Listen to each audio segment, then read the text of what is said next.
Pardon.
Maman, t'as beaucoup de temps. Écoute, pas de bon,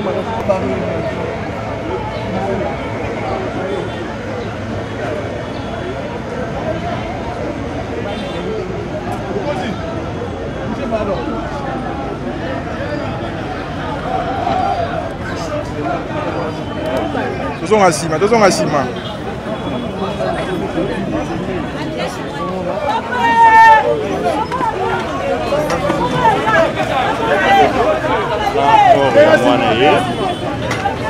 Oh, Yamwana, donc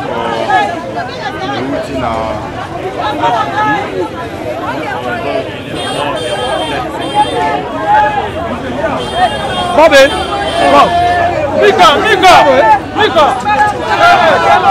Papa.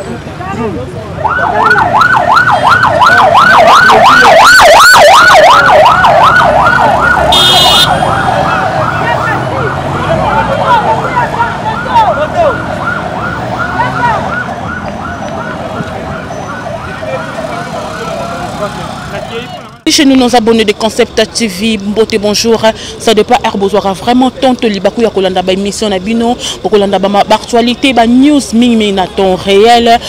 Vraiment aujourd'hui vous allez constater que tous vraiment na 50 heures et si ka owa plutôt kotika nzoto ya kondo koedi papa na biso o asala fierté ya mboka na biso ming na groupe Salongo. J'espère que tout le monde boyebi a oti kotika biso to utaki na depuis ko zoina na achi et sika o asaki hospitalisé et to e kotika e na morgue et sika o akozala en attendant jusqu'à ce que to zoa ba programme et obsèque na ya matanga na ndenge nini ekoleka. Donc là nous sommes là to e kotika e to vraiment na ba comédien tozana ba collègue naye tozana bana naye tozana koko naye kaka ndenge boko mona kaka ndenge boko constater tozoye baté pour qu'est-ce qui se passe na milieu ba congolais na milieu ya ba comédien ba artiste na biso to kundi na nous côté et voilà le sous papa na biso kwedi auti kotika biso ya groupe Salongo. Vraiment ça fait très mal comme on a ba icône ya mboka na biso to bato ba sepelisa biso bato ba meka vraiment ko pesa biso moins 50 ans tozaka mingi na ba stress to landaka bango bazo kende bazo tika biso boye ça fait très mal. Tu remets un peu quelques personnes. Il y a bateau baza awa. Oyo bae kotika vraiment corps. Il y a papa Kwedi à na 50 heures. Là je vois déjà Junior. Oyo aza awa. La carte il y a 50 heures. Bonsoir, mes condoléances. Bonsoir maman, bonsoir. Comment ça va? Oui, ça va bien. Et vous, malgré ma tanga? Ouais, on est vraiment choqués. Na perte, il y a icône, mounene grand baoba. Vraiment, Papa Kwedi, c'est pas n'importe qui. Aussi, il était malade.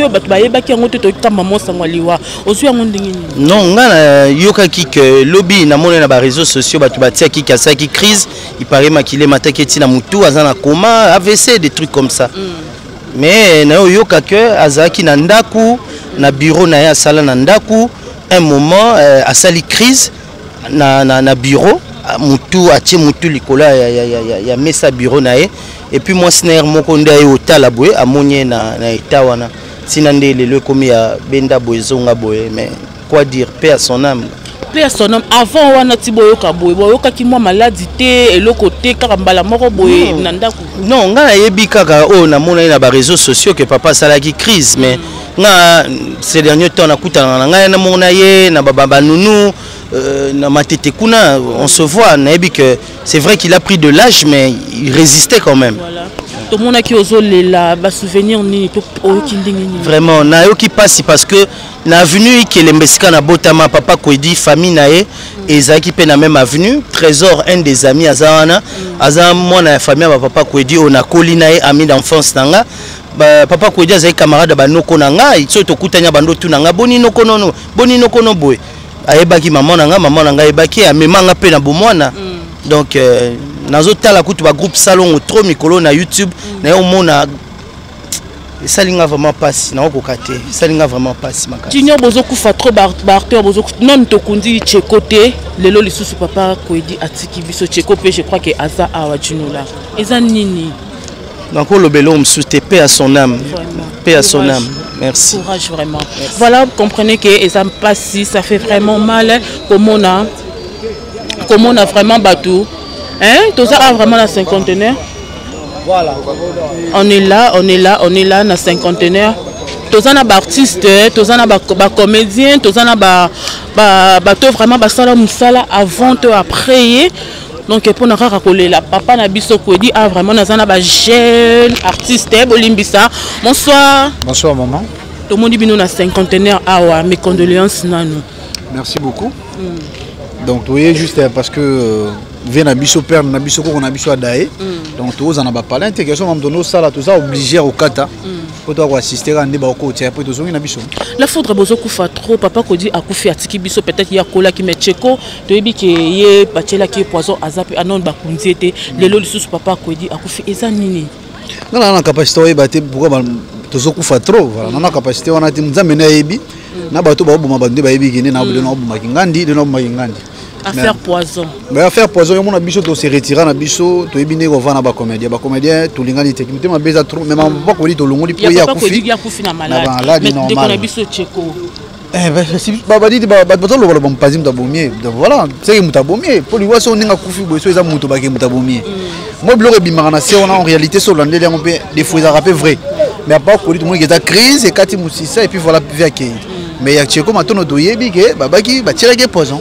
Donc muto ko na wocha ba poison achanga neka ba poison hier ko fani na ba normal biso ko to ko fani so ba poison ya misana ko ba biso mais justice ya nzambe ezali voilà okolo bani na bandeko nyonso batikali ba jeune lokola bino o bosala ka musala moko pona makoba loko na webisa bango soko etona yo sisi tuna zonga ndako to tika balisanga initi to lingani te o to ke ko mina masanga to ke sala bengala sala ngo suti na koli ani ngo sala ngo suste parce que na zuko fo mena umela mkirike na umela te pona na mena masanga après tournage donc voilà pas à conscience ba musala tout ça là qui jalousie za ma ebele ba vieux ba likolo balinga te ba pecho bana se ba éteindre bango ba pecho pe bana se balinga ba fa likolo ba benda ba kita ba au même niveau donc il mutema beza trop tous ara maele na aro donc voilà merci beaucoup tous ara maele na ba arango tous continuer tous à na 5 conteneurs et si ka offre vraiment ba ekotika nzoto ya Papa Kwedi ça fait très mal hein ça fait très mal to tika bino bo continuer ko landa ndenge ni ba obimisa corps na ye ndenge ni ba otika ye awa comme ça to landa ya Papa Kwedi o auto tika biso Papa Kwedi aza artiste munene oyo a travailler mingi na mboka oyo asali ya mingi babiso oyo tozata na solo te neti nga naza muto na ndai ko rêver na ndako mona Papa Kwedi musika donc nazata na solo ikutu ya kopusa na tana linzaka te po ye Papa Kwedi na mitu aza lokwa koko na ngai donc papa Kwedi aza koko na nga na micho ndenga kufi ezo sala pasi po ba artiste ka ya minene nde bazokende bazotika biso en plus liwa papa Kwedi sali biso passe tala nde naza na bagage na uti tournage Jérémie akati biso tournage na yenga ayebisi biso papa Kwedi akufi nde toyaki totali ke tozonga bandako toke kotika basaki ekosala bien te yango tolongole na asishi toye na ye awa na 51 place oyo tomesana kotia ba bibembe na biso soki tokufe mais ezosala passe kokufela bato lelo tokufe neti na micho toza tieko na okutu programme eyebani te bazoloba mercredi bazoloba jeudi non tokundi tieko te tokufe lisusu star artiste ya munene oyo aza icône na mboka oyo papa Kwedi a travaillé trop akufi abilité lwa moko mystique akufi briske po akweyaki akufi na asiji akweyaki mbala moko babi hémorragie bon toyebi te bato bakoki koexplike yango bien eza bapapa masasi bapapa elombe mais biso nde toza boye toaka na mawa makasi donc na ba souvenir pe ya papa Kwedi te na joué na papa ebele mais papa Kwedi non na joué ne na scène te mais non na ba souvenir ça veut dire te ba souvenir oui ba souvenir ebele soki mwana chuchu soki na bosani te ba film ebele papa asali donc ba film ya otanga kutu bakombo ezate komona eka nde ajoué bando sangaka kitoko asa papa oyo alobaka te abse respectaka makasi mais nazwi chance ya tourner na été na tourner na ba papa ebele rêve na ngezaki ke na tourner pe na ende na tourner na ba papa musume nzambe oyo apesaka ye moko pe abotoli biso ye mais na moment nini abilité toyoki sango te mais mbala moko toyoki kaka liwa ngala za mieux placé penja ya loba mingi te pona joie na été bato ba joie na mingi ye mutakoki koloba po ba uti ko jouer na ye kala mingi te. Bonsoir maman. Tout le banini ba nos condoléances na biso nyonso. Vraiment maman to kamwe to ki papa Kwedi akufi subitement juste eza nini akufi na nini. Bon normalement on a papa Kwedi. Micro, c'est vrai. Papa Kwedi aza lokola ngana aza lokola koko pa na ye parce que na bandi groupe salongo nazaki moi mokie. Na bango na jouer na penda chance à jouer na bango nyonso ba papa tout na bango nyonso ba kufa na jouer vraiment na bango nazaki mwana ki trop jeune mais yo sala que tant moko na pema ki Mexico na zongela ki to sala kana ye na RTNC to répétera kuna na bango mercredi tozaki na tournage na bandal pa mama Karen Pala to jouer à l'omwa ki ba 19h to seki to gagner ba photo to seki na bisuka mais normalement lobby mercredi fait que ça na répétition babi le retour na tournage to pema to robanda mercredi ou soit vendredi na wika na groupe na biso ya salon batie ke papa Kwedi a sali crise azana HG to bi nzamba sunga ya bima to satanda kina liwate oso mutabel basatanda kana liwate to ba kimta kotso pitala ko bima nde to ndeko zela to kana ko tous les mercredi à lobby to kende ko tala mais comme si tu décides na ba vie ya baté eza na mutu moko nda décider na ba vie ya bato zaka nzambe ay sali ba ko sala nde lelo na fanti na ba 18h na zoliela mwaka na groupe na talibo président Elombe a lobby ke patriarche azate ya kofi sali passe mais bon condoléances na famille na ba artiste comédien nyonso azaki papa moko malamu nga na groupe salongo na papa moko te ni mama moko te ba salanga mabete ba zwanga lokwa mwana koko na bango to bande ko seka to ndeko tumula e ande ko lobana na ko sa mwasi na wa zo seka yo ko kanga mais comme Nzambe a se décidé moi je sais pas comment exact tout na papa kufi nini normalement papa azalaki malade mais maladie teke o ezalaka ke maladie mutako to peut-être na ke l'hôpital soka ye rep mona ye kaka na uti HG kuna nazobela na tozo bakisi yanga bia robi kaka to seka donc ezaki maladie qui normalement ka maladie le quoi maladie mais abande ko yeni ba rep pe to ko répéter yo ça là on a jamais ya mercredi le jeudi vraiment on peut ça les crises après les crises jeunesse tout na zakana bango na tikala ko mona te ke ba sala nga mabe usota gangela nga na mona te bon je ne sais pas yo sala biso ba désordre za mwana na eto mwana groupe Non, je ne sais pas parce que nga na yekala mingi te, na saki na ndaku na yekala mingi te. Nga kotika siko donc kota na nga inde na kuta na yoka. Merci. Merci. Merci. Kasi na mwana nsusu na kokote na mwana nsusu na maboke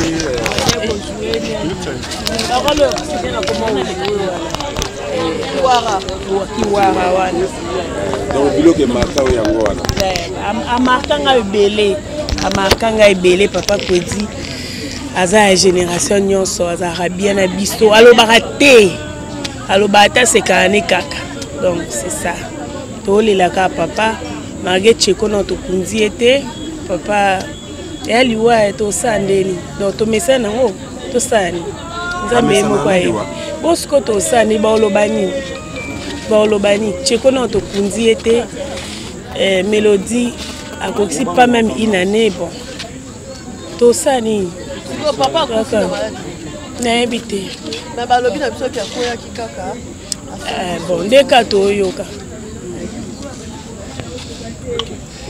Merci. Assisi quand on peut information, mais je suis deuxième appel à président. Pour annoncer Papa Kwedi à Kofi. On a dit que papa c'est un hôpital. Dans ce cas, ça il y a matin. Dès qu'on s'est dirigé vers HG de Victor, qui est dans le cinquantenaire, et nous sommes notre zone. Voilà. Merci beaucoup de ton la question qui se verra peut-être après, quand on va la rencontre pour organiser, mais en attendant, mes condoléances. Vraiment, on est ensemble, seulement de la papa bien. Avant tout, moi, est-ce que le programme va être qui est en attendant, les boyés,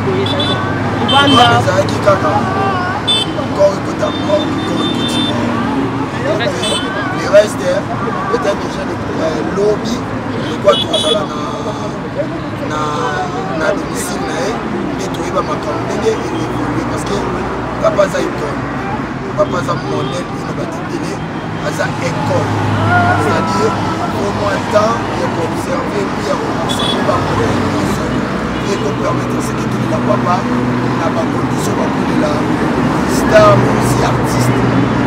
Merci beaucoup. C'est à moi de vous dire. Merci. Mbote. Beaucoup de gens qui vont faire la cinquantenaire bien sûr de une nouvelle il y a Papa Kwedi. Est-ce que tu aurais qu'est-ce qui s'est passé exactement pour le retour de Papa Kwedi la Liwa? Ouais, merci beaucoup Naomi Yaba, merci na journaliste nyonso na ba caméraman. Vraiment, naza choqué, mais il faut qu'on a le bapo. Trop c'est trop. Bon, moi personnellement je crois la semaine où Tchekwa Koufaki faisait la jour après, 2 jours après, na Lotaki, il y a 3 comédiens au Koufa. Na 4 comédiens, on a mon mobile moko, na ba maman mibale. Donc tant on a mon publication à Papa Kwedi vendredi, samedi, nazaki na passe na motema ne balobi ke asaki a koti coma makila et matière na cerveau. Donc na moni déjà ba intervention na ezaka mingi il faut que ça la on a poto parce que kuna nde ba soins appropriés ezalaka azaki na HJ depuis vendredi au akoyaki samedi dimanche na ndenge lelo akufaki depuis 11h mais ba garda ina nous information et information est circuler vers 14h nde ba ko faire circuler information que Papa Kwedi akufi. Donc eza pasi to perdre ba icône na mboka na biso eza mawa makasi kotala Papa Kwedi aza vraiment mutu moko a travaillé trop na mboka na biso akufika boye. Donc c'est difficile. Papa Kwedi une icône na mboka na bino, est-ce que yo personnellement oyebaki Papa Kwedi? Si nayebaki Papa Kwedi même na ba matanga belé tozala na ye tosolaka na bien.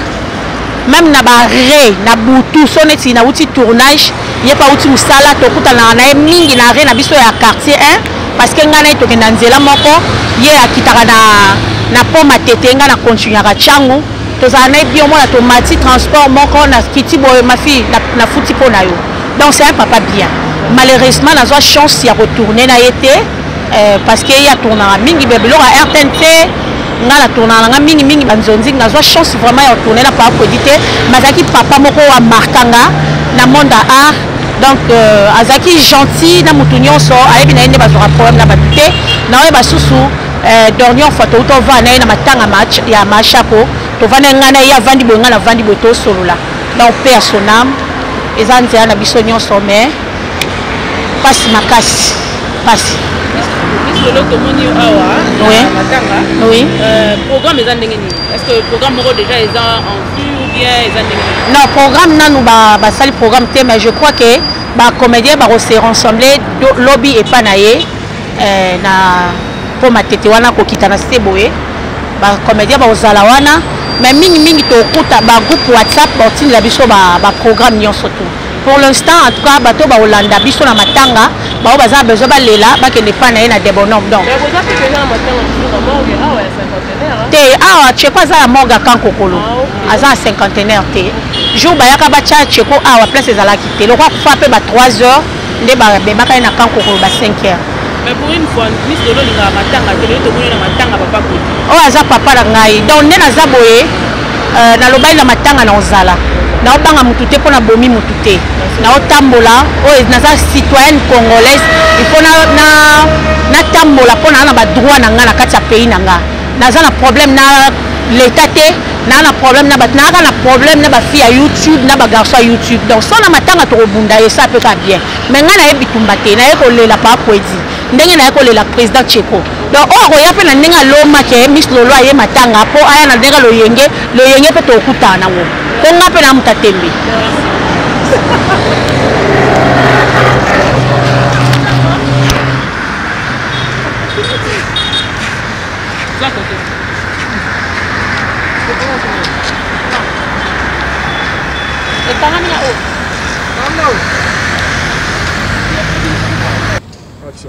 Voilà, là vous venez de suivre Kotika Papa Nabiso Kwedi, un père son âme, Totiki Anna 51 Biso Tozongi Bandaku, Tozela Kasko des programmes. J'espère que vous l'avez du début jusqu'à la fin. Non, moi des autres, je suis soit disant moi un journaliste qui a filmé. Alors tu évites maintenant au biso to rozalate. Mais je vous assure que tu rozalaka na kata concept parce que tu es la rabino ka ba information. Tu n'as pas ça rabino mingi ba news mingi ba information vraiment à temps réel. Bon moni to comme déjà boutou vraiment biso to tikié to kei to kutani prochainement. Bisous bye.